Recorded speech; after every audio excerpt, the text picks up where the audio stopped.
إن الحمد لله نحمده ونستعينه ونستغفره ونستهديه ونعوذ بالله من شرور أنفسنا ومن سيئات أعمالنا من يهدي الله فهو المهتد ومن يضلل فلن تجد له وليا مرشدا وأشهد أن لا إله إلا الله وحده لا شريك له وأشهد أن محمدا عبده ورسوله وصفيه من خلقه وخليله أدى الأمانة وبلغ الرسالة ونصح الأمة وكشف الله به الغمة وتركها على المحجة البيضاء ليلها كنهارها لا يزيغ عنها إلا هالك. أما بعد، يا أيها الذين آمنوا اتقوا الله حق تقاته ولا تموتن إلا وأنتم مسلمون. يا أيها الناس اتقوا ربكم الذي خلقكم من نفس واحدة وخلق منها زوجها وبث منهما رجالا كثيرا ونساء واتقوا الله الذي تساءلون به والأرحام إن الله كان عليكم رقيبا. يا أيها الذين آمنوا اتقوا الله وقولوا قولا سديدا يصلح لكم أعمالكم ويغفر لكم ذنوبكم ومن يطع الله ورسوله فقد فاز فوزا عظيما. أما بعد، قال رسول الله صلى الله عليه وسلم: يأتي على الناس زمان الصابر فيهم على دينه كالقابض على الجمر. The Prophet sallallahu alaihi wasallam said, there will come a time for the people where the one who is holding on to his religion is like one who is holding on to a burning ember or onto a burning coal. And the description of a coal is very accurate. If you ever held something very hot, but you didn't want to let it go, you didn't want to let it drop, maybe you would throw it between both your hands to try to keep one hand cool. Or maybe you would let go with a few fingers at a time to stop the burn. Maybe you'd let go with your forefinger and hold it between your middle finger and your thumb, and then go back and hold it with your forefinger, and then let go with your middle finger. And such is us with our religion. We try to hold on to every part of it. But sometimes, due to some weakness within ourselves, due to some lack in faith, we may let go of some part of it. We may let go of some nawafil. We may let go of some sunan. And sometimes we even let go of the fara'id. The same thing can even be said about our iman. For when the Sahaba radiallahu anhum asked the Prophet sallallahu alayhi wasallam, when they asked him, Ya Rasulullah, tell us about the people that will come after us. He said, the Prophet sallallahu alayhi wasallam said to his companions, if you were to lose even a tenth of your faith, then you would not enter Jannah. But if the people after you were to have even a tenth of the faith that you have, then they would enter Jannah. In these days, it becomes more and more difficult to hold on to our religion. It even becomes difficult to hold on to our morals and our principles. Life in the West would be so much easier if we let go of some of what we believe as Muslims. Life would be so much easier if we decided to pray Dhuhr later. We'll pray with Asr instead of taking 5 minutes right now to pray in front of my colleagues at work or in front of my classmates at school. Life would be so much easier if we could deal in riba. Life would be so much easier if we just ate haram. It's just a little gelatin. Life would be so much easier if a brother shaved his beard or if a sister took off her hijab and wore a hat instead. These desires, the insults, and the injury that we face are nothing but a test from Allah subhanahu wa ta'ala. That is something we need to remember. Everything we face here, every time we go on the news and we hear about Muslims being discriminated against, every time you open Facebook and you hear a news story about something that happened to a Muslim brother or sister, every time you look at the news and you see it killing happening, discrimination, then know this is nothing but a test from Allah subhanahu wa ta'ala. Something we need to remain strong in and overcome. For Allah subhanahu wa ta'ala tells us in the Quran, بعد أعوذ بالله من الشيطان الرجيم بسم الله الرحمن الرحيم أم حسبتم أن تدخلوا الجنة ولما يعلم الله الذين جاهدوا منكم ويعلم الصابرين. He says, or did you think, or did you expect to enter Jannah without Allah subhanahu wa ta'ala making clear who among you will struggle and fight in His sake, and who will remain steadfast? Allah subhanahu wa ta'ala tells us to be prepared for these tests. Allah subhanahu wa ta'ala tells us to prepare ourselves for they will come.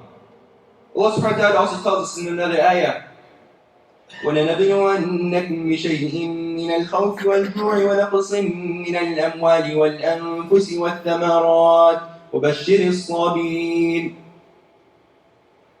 Allah subhanahu wa ta'ala tells us straight out in this ayah, we will surely test you with something of fear and hunger and loss of wealth, lives and fruits, and give good tidings to those who are patient. Allah subhanahu wa ta'ala tells us that prepare ourselves, be patient with these tests. For everything that comes to us is from Allah subhanahu wa ta'ala. And the hadith, the Prophet sallallahu alayhi wa sallam tells us how to deal with these things, how to deal with all these tests that are going around us, and a way to protect ourselves from them. قال رسول الله صلى الله عليه وسلم بادروا بالأعمال فتنا كقطع الليل المظلم يصبح الرجل مؤمنا ويمسي كافرا ويمسي مؤمنا ويصبح كافرا يبيع دينه بعرض من الدنيا.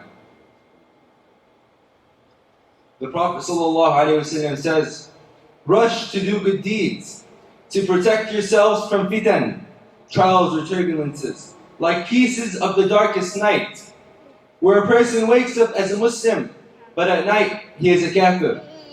Or at night he is a Muslim, but when morning comes, he is a kafir. He sells his religion for simple things, simple worldly goods, big or small. The Prophet ﷺ says to protect ourselves from trials like the darkest night. This is, imagine that you're walking in the street and it's a moonless night and suddenly all the power goes out. The trees disappear. The houses disappear. The buildings disappear. The very street in front of you disappears from your eyes. Such is the description of our religion. Right now in this time, around us, all the trials that are going on, we forget what is right and what is wrong. And sometimes we lose ourselves in the trials that face us. We lose our sense of identity, who we are, where we came from.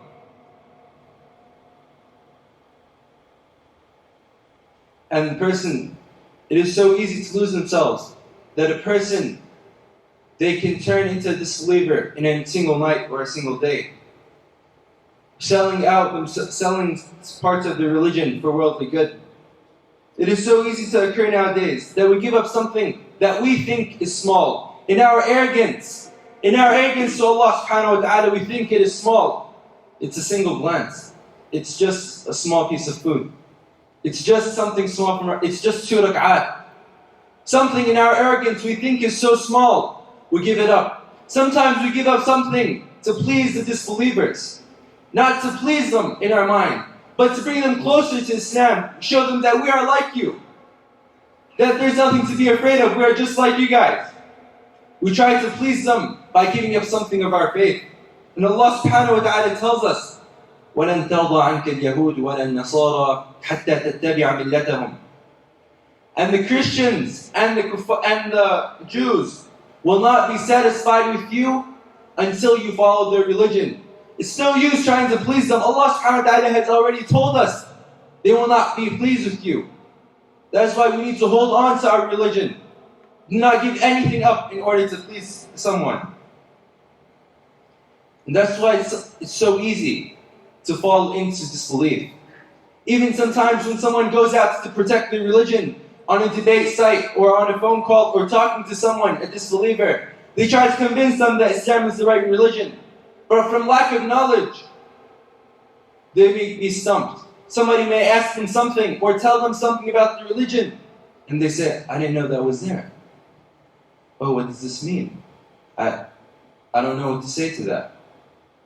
And from this, a person who is Muslim, who is trying to defend their religion, they start to have doubts, and the doubts can turn into disbelief. That is why it is necessary to ask Allah subhanahu wa ta'ala to protect us, to keep us on the right path, to keep us as Muslims. If Ibrahim alayhi salam, while building the Kaaba, while placing the very stones that would make up al-Masjid al-Haram. If Ibrahim alayhi salam, while he was building the Kaaba, he said, وَاجْنُبْنِي وَبَنِيَّ أَن نَعْبُدَ الْأَصْنَامِ.